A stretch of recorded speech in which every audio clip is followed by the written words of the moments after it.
فستذكرون ما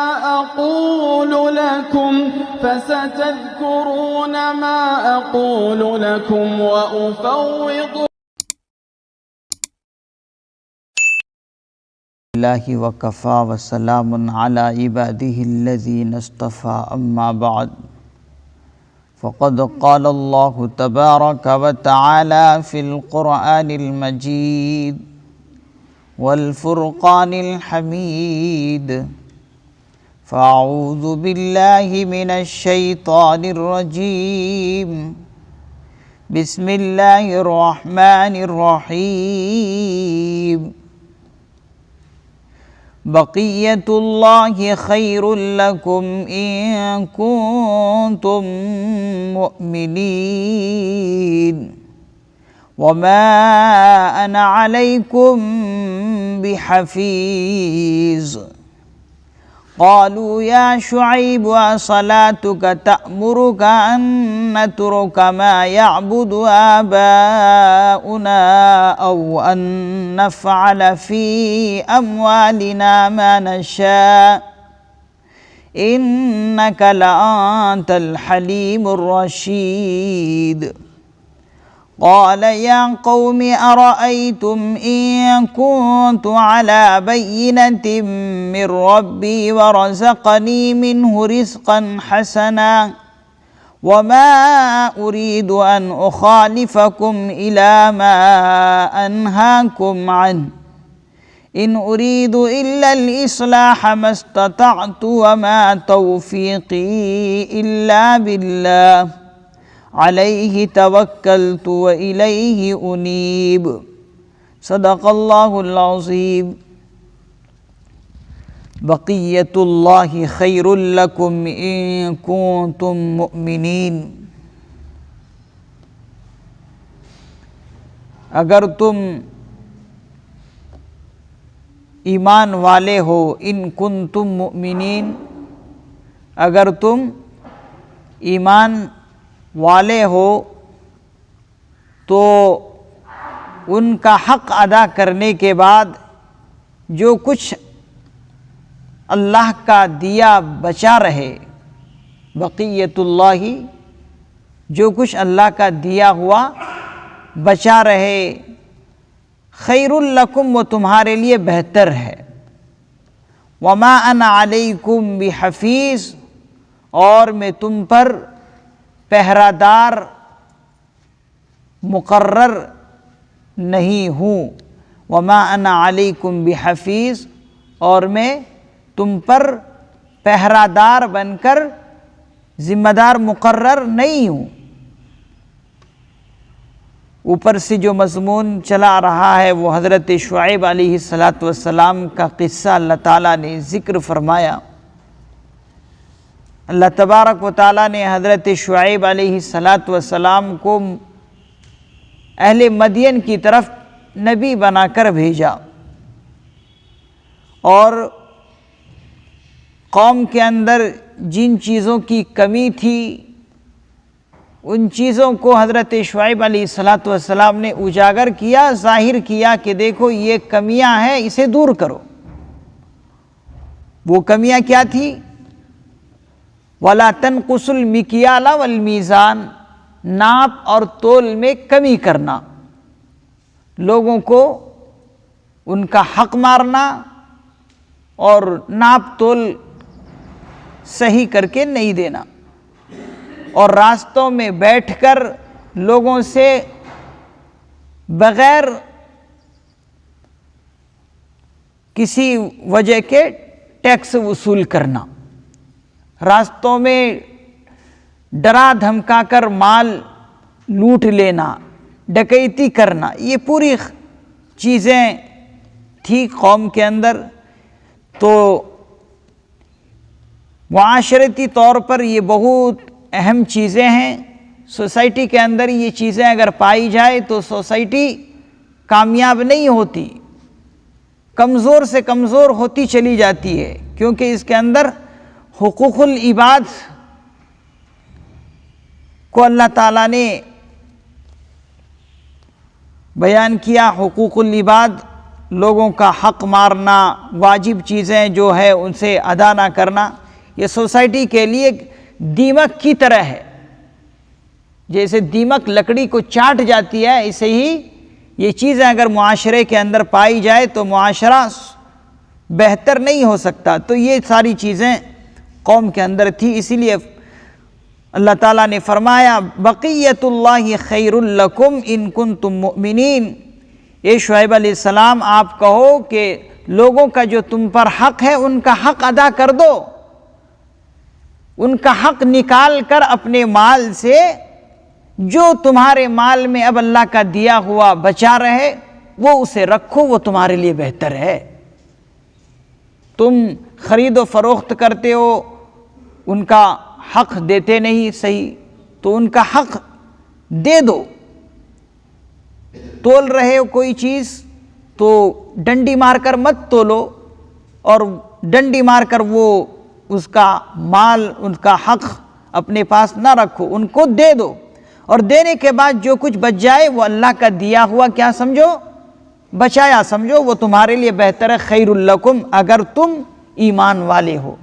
بے ایمان اگر ہو تو تم کرو، لیکن ایماندار اگر ہو تو ایماندار ہونے کی وجہ سے تمہیں یہ کرنا پڑے گا، ان کا حق نکال کر دینا پڑے گا۔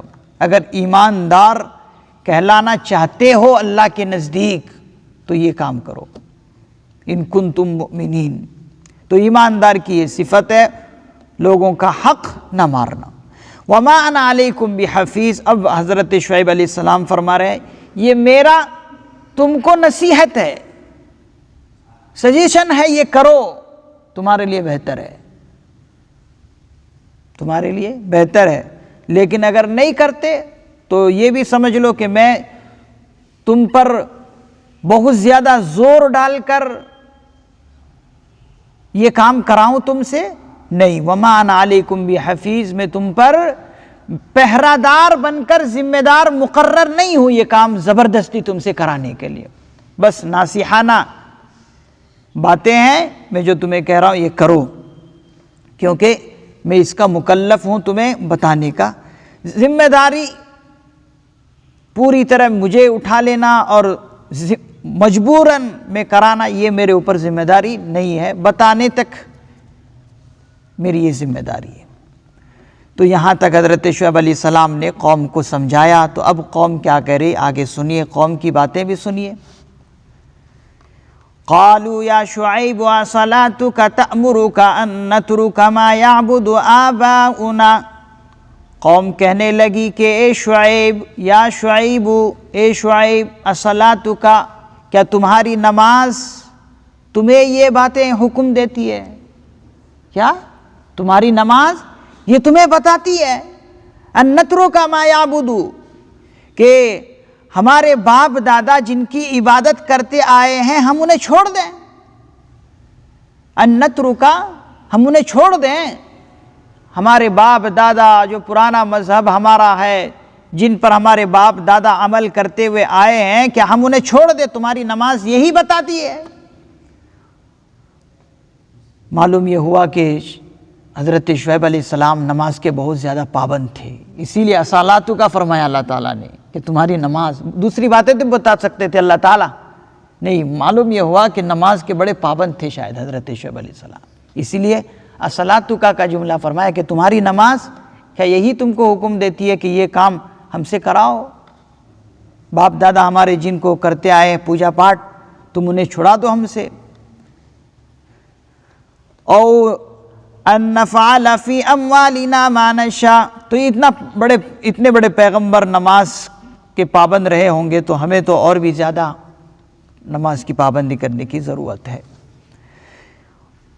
او ان نفعل، یا ہم اپنے مال و دولت میں جو ہم چاہیں، او ان نفعل، ہم اسے بھی نہ کریں۔ بھائی مال ہمارے پاس ہے، دولت ہمارے پاس ہے، سب کچھ جو ہمارے پاس ہے، تو کیا ہم تمہارے کہنے پر ہم اپنے مال میں تصرف کریں؟ دیکھیے یہاں پر حضرات مفسرین نظام نے لکھا، خصوصاً حضرت شیخ الاسلام چیف جسٹس سابق پاکستان حضرت مولانا مفتی تقی عثمانی صاحب دامت برکاتہم نے یہاں پر خاص جملہ فرمایا، یہ لوگ کہہ رہے ہیں او ان نفعل فی اموالنا ما نشاء، کہ اپنے مال و دولت میں ہم جو چاہیں وہ خود اپنی طرف سے تصرف نہ کریں. یہاں کے بارے اس جملے کے بارے میں فرمایا، یہ جو جملہ یہ لوگ کہہ رہے ہیں کہ ہم اپنے مال و دولت میں خود تصرف نہ کریں، کسی کے کہنے پر تصرف کریں، خرچ کریں، یہ سرمایہ دارانہ ایسی ذہنیت ہے جو بہت زیادہ خراب ہے. سرمایہ دارانہ ایسی ذہنیت ہے لوگوں کی جو مالدار ہوتے ہیں نا، وہ یہ کہتے ہیں، سرمایہ دارانہ ذہنیت اللہ تعالیٰ نے یہاں پر بتایا کہ ان کی یہ ذہنیت ہوتی ہے کہ وہ سمجھتے ہیں کہ مال پر ہمارا ہی حق ہے، مال کے تصرف اور خرچ کرنے کے مالک ہم ہی ہیں اور اصل مالک مال کے ہم ہیں. اور یہاں پر وہ چیز اللہ تعالیٰ ذہنوں سے نکالنا چاہتے ہیں کہ نہیں، تم یہ کہتے ہو کہ مال پر ہمارا ہی تصرف ہے، یہ ذہنیت خراب ہے، اس ذہنیت سے نکلو. اصل میں تمہارے مال پر بھی اللہ کی اصل ملکیت ہے، تمہارے مال پر بھی اصل ملکیت کس کی ہے؟ اللہ کی ہے. عارضی طور پر تمہیں تمہاری مال پر اللہ نے ملکیت دی، عارضی طور پر. حقیقتاً ہر مال پر اصل مالک کون ہے؟ اللہ ہے. ہمارا گھر ہے تو ہمارا گھر ہم خود اپنے آپ کے بل بوتے پر ہم نے یہ گھر قائم نہیں کیا، کھڑا نہیں کیا، بلکہ اللہ نے ذہن عطا فرمائی تھی، قوت دی تھی، طاقت دی تھی، تو تب جا کر ہم نے کچھ مال حاصل کیا، کمایا ہے. اصل اگر اللہ تعالیٰ ذہن نہ دیتے، دماغ نہ دیتے، مائنڈ نہ دیتے تو پھر ہم کیسے کچھ پیسے کما سکتے تھے؟ اگر بے وقوف بنا دیتے، پاگل بنا دیتے تو کوئی اچھا گھر بنا سکتے تھے، مال و دولت تم حاصل کر سکتے تھے. بے وقوف تو ایسے ہی پھرتے ہیں، دماغ جس کا نہیں ہوتا ہے وہ بھی ان کے پاس بھی مال و دولت ہونا چاہیے. تو یہاں پر اللہ تعالیٰ وہی ذہن دے رہے کہ اصل مالک ہر مال کے اللہ ہے. عارضی طور پر جو تمہارے پاس جو ہے، اللہ نے تمہارے ان مالوں پر عارضی طور پر تمہیں مالک بنایا ہے. اور اگر یہ سمجھ میں نہیں آتا تو پھر سمجھو. حضرات مفسر نظام اور واضح کرتے ہوئے فرماتے ہیں اگر تمہیں یہ سمجھ میں نہیں آتا تو پھر سمجھو، جب پھر مرتے ہو تو پھر دولت کیوں چھوڑ کے مرتے ہو؟ لے کے جانا چاہیے. جب اصل مالک ہو تو کیوں چھوڑ دیا تم دنیا میں؟ لے کے جانا چاہیے. تو یہاں پر بھی سمجھ میں آیا، حضرات مفسر نظام نے یہاں واضح فرما دیا، معلوم یہ ہوا چھوڑ کے جانے کا کہ اصل مالک اللہ ہی ہے، کسی اور کو دینا چاہتے ہیں. پھر تو یہی ذہنیت سرمایہ دارانہ کی ہوتی ہے، جیسے انہوں نے ایسا کہا. تو اسی لیے اللہ تعالیٰ نے مالوں میں تصرف کرنے کے لیے کچھ پابندیاں ہم پر رکھی ہے، پابندیاں رکھی ہے تاکہ مالوں کو جب خرچ کرو تو معاشرے میں ایک منصفانہ مزاج کے ساتھ خرچ کرو تاکہ سوسائٹی بہتر ہو. تمہیں دیکھ کر سوسائٹی تمہارے عمل کو کیچ کرے کہ نہیں، منصفانہ عادلانہ مال تم خرچ کرو، جہاں دینے کا وہاں دیو، جہاں خرچ کرنے کا وہاں خرچ کرو، یعنی کہ مال جو ہے خوب لٹاؤ. ادھر موبائلوں میں، ادھر گاڑیوں میں، ایک کے بجائے 10 گاڑیاں، ایک گھر کے بجائے 10 گھر. یہ سب عادلانہ اور منصفانہ مزاج تصرف اور خرچ کرنے کا نہیں ہے. یہ سب باتیں قوم شعیب علیہ السلام نے بتایا تھا، تو قوم نے یہ کہا کہ تم چاہتے ہو کہ ہماری چاہت کے مطابق ہم مال خرچ نہ کریں، تمہارے رب کی طرف سے کچھ پابندیاں ہو، تم یہ چاہتے ہو. آگے فرماتی ہے قوم انک لانت الحلیم الرشید، یہ جو تم نے اچھی اچھی یہ باتیں اے شعیب کہی ہے، واقعی تم بڑے عقل مند اور نیک چلن آدمی ہو. انک لانت الحلیم الرشید، قوم کیا کہہ رہی ہے؟ اے شعیب، یہ جو تم نے ناصحانہ اور اچھی اچھی باتیں کی ہے، ایسا لگتا ہے کہ تم بڑے عقل مند اور نیک چلن آدمی ہو، رشید نیک چلن آدمی ہو۔ اب اس جملے کو دو باتوں پر حضرات مفسر نظام نے فٹ کیا ہے۔ ایک تو ہو سکتا ہے کہ قوم یہ سمجھتی ہو کہ اتنے دن تک تو شعیب تم ہمارے ساتھ رہے اور تم نے کبھی ایسی اچھی اچھی باتیں نہیں کی، اب کیا ہو گیا کہ تم ایسی اچھی اچھی باتیں کر رہے ہو۔ ایک تو اچھے انداز میں بھی یہ باتیں لے سکتی ہے قوم کہ تم اچھی باتیں اب کر رہے ہو، اب ہمارے درمیان تم بڑے نیک چلن آدمی لگ رہے ہو، بڑے عقل مند لگتے ہو۔ تو ایک تو اس پیرائے میں بھی ان باتوں کو لیا جا سکتا، قوم یہ بھی لے سکتی۔ مفسر نظام ایک اور بات بھی فرماتے ہیں کہ ہو سکتا ہے کہ تمسخر اور مذاق اڑانے کے لیے کہہ رہی ہو قوم، اے شعیب اچھا تم تو ہمارے درمیان پلے بڑے، اب اس قسم کی باتیں ہمارے ہی میں تم جو ہے بڑے یہ بننا چاہتے ہو، بڑے ترم خواہ بننا چاہتے ہو۔ تمسخر کے طور پر بھی قوم ہو سکتا ہے یہ باتیں کہی ہو۔ تو اب حضرت شعیب علیہ السلام کیا کہہ رہے ہیں دیکھیے، اگر اچھے انداز میں کہے ہوں، اچھے نیک فعل لے کر تو بھی اچھا، اگر برے انداز سے تم یہ باتیں مجھے کہہ رہے تو بھی اچھا۔ سنو، قال یا قوم ارأیتم ان کنت علی بینۃ من ربی ورزقنی منہ رزقا حسنا۔ سنو، انہوں نے حضرت شعیب علیہ السلام نے کہا، اے میری قوم کے لوگوں، کیا اگر اللہ تعالیٰ نے مجھے ایک روشن دلیل پر مجھے قائم کیا ہے، میں اگر اپنے رب کی ایک روشن دلیل پر قائم ہوں، ورزقنی منہ، اور اس نے اپنے خاص سے مجھے اچھا رزق عطا کیا ہے، تو کیا یہ سب چیز چھوڑ کر میں تمہارے طریقوں کو فالو کروں؟ مجھے اللہ نے اچھے مقام پر رکھا ہے، روشن دلیل دی ہے، دین کو سمجھنے کے لیے مجھے اللہ نے ایک معیار دیا، سکھایا، مجھے نبوت کی دولت سے نوازا، علم و حکمت سے مجھے اللہ نے بھر دیا۔ یہ صحیح راستہ جو مجھے اللہ نے ملا ہے اپنے خاص طرف سے دیا ہے، تو کہ یہ سب چیزیں چھوڑ کر میں تمہارے باپ داداؤں کے ان غلط راستوں پر چلوں؟ تم یہ چاہتے ہو؟ سنو، میں نہیں چاہتا۔ وما اريد ان اخالفكم الى ما انهاكم عنه، میرا مقصد، وما اريد، میں نہیں چاہتا کہ میں جن چیزوں سے تمہیں منع کر رہا ہوں پھر میں تمہارے ہی پیچھے ان باتوں پر چلوں۔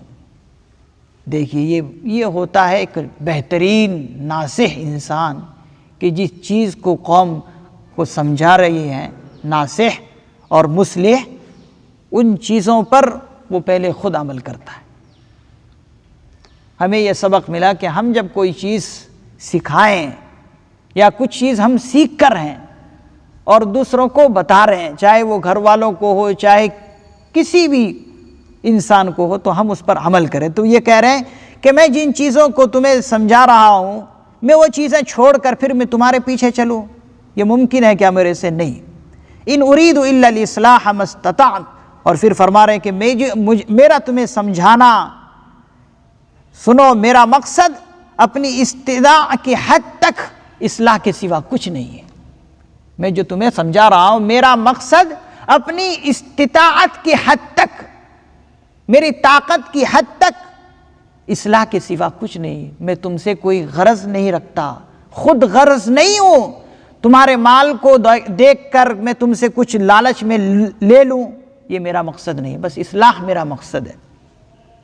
وما توفیقی الا باللہ، اور مجھے جو کچھ بھی توفیق مل رہی ہے صرف اللہ کی مدد سے مل رہی ہے۔ یہ باتیں میں تمہیں بتا رہا ہوں، معاشرے کے اندر، سوسائٹی کے اندر کیا کیا خوبیاں ہونی چاہیے، یہ سب چیزیں جو بتا رہا ہوں یہ اللہ کی توفیق سے ہے، میری طرف سے کچھ نہیں ہے۔ حضرت شعیب علیہ السلام اتنے بڑے اچھے پیغمبر رہے ہیں کہ حضور علیہ السلام اتنے بڑے فصیح و بلیغ عربی بولنے کے باوجود، حضور کی زبان بعد میں اتنی اچھی ہونے کے باوجود، جبکہ پہلے ان پڑھ تھے، کچھ بھی نہیں جانتے تھے، سارے علوم میں مہارت رکھنے کے باوجود حضور علیہ الصلاۃ والسلام نے سارے نبیوں میں حضرت شعیب علیہ الصلاۃ والسلام کو خطیب الانبیاء کا لقب دیا ہے۔ کیا حضرت شعیب علیہ السلام کا لقب کیا ہے؟ خطیب الانبیاء، تمام نبیوں میں بہترین خطیب، بہترین خطابت کرنے والے۔ تبھی تو اس طرح کے الفاظ بولے ہیں حضرت شعیب علیہ السلام، ان اريد الا الاصلاح ما استطعت، میرا مقصد اپنی حد تک تمہاری اصلاح کے سوا کچھ نہیں ہے، وما توفیقی الا باللہ، جو کچھ میں بولتا ہوں اللہ کی مدد سے بولتا ہوں۔ اسی لیے حضور نے ان کو خطیب الانبیاء کا لقب دیا ہے۔ ہر کسی کا ایک لقب ہوتا ہے نا، بڑے بڑے لوگوں کو القاب ملا کرتے ہیں، مخصوص کچھ جملے ملتے ہیں۔ کسی کا نام کہ آگے بیرسٹر کا نام آتا ہے، بیرسٹر، کسی کا نام اور کچھ آتا ہے، تو یہ القاب ہوتے ہیں۔ علیہ توکلت و الیہ انیب، اور پھر فرما رہے حضرت شعیب علیہ السلام، میں نے اللہ پر بھروسہ کیا ہے، و الیہ انیب، اور اسی کی طرف میں رجوع بھی کرتا ہوں۔ ہر معاملے میں، کوئی سا بھی میرا، چاہے میرا پرسنل معاملہ ہو، چاہے قوم کا مسئلہ ہو، چاہے کوئی بھی معاملہ ہو، میں اپنے ہر معاملے میں اللہ کی طرف رجوع کرتا ہوں، اللہ کی طرف لوٹتا ہوں، اللہ کی طرف رجوع ہوتا ہوں، گڑ گراتا ہوں۔ اب تم نے ایسا کیا تو اس بارے میں بھی میں اللہ ہی کی طرف رجوع ہوتا ہوں۔ تو اس طرح سے انہوں نے قوم کو سمجھایا۔ اللہ تعالیٰ سے دعا ہے کہ اللہ تعالیٰ ہمیں بھی اللہ ہی پر 100% ہر معاملے میں بھروسہ کرنے کی توفیق عطا فرمائے، ہر معاملے کو اللہ پر چھوڑنے کا ہمیں عزم اور ارادہ کرنے کی توفیق عطا فرمائے۔ کوئی کام کرنا ہے، کام کریں گے، آگے بڑھائیں گے قدم، لیکن 100% اللہ پر بھروسہ ہوگا کہ کامیابی دینے والا مالک وہ ہے۔ انشاءاللہ تعالی ہمیں بھی اللہ تعالیٰ کامیاب فرمائیں گے انشاءاللہ، آمین۔ سبحان اللہ و بحمدہ، سبحانک اللہم و بحمدک، ونشہد ان لا الہ الا انت، ونستغفرک ونتوب الیک۔ سبحان ربک رب العزت عما یصفون، وسلام علی المرسلین، والحمد للہ رب العالمین۔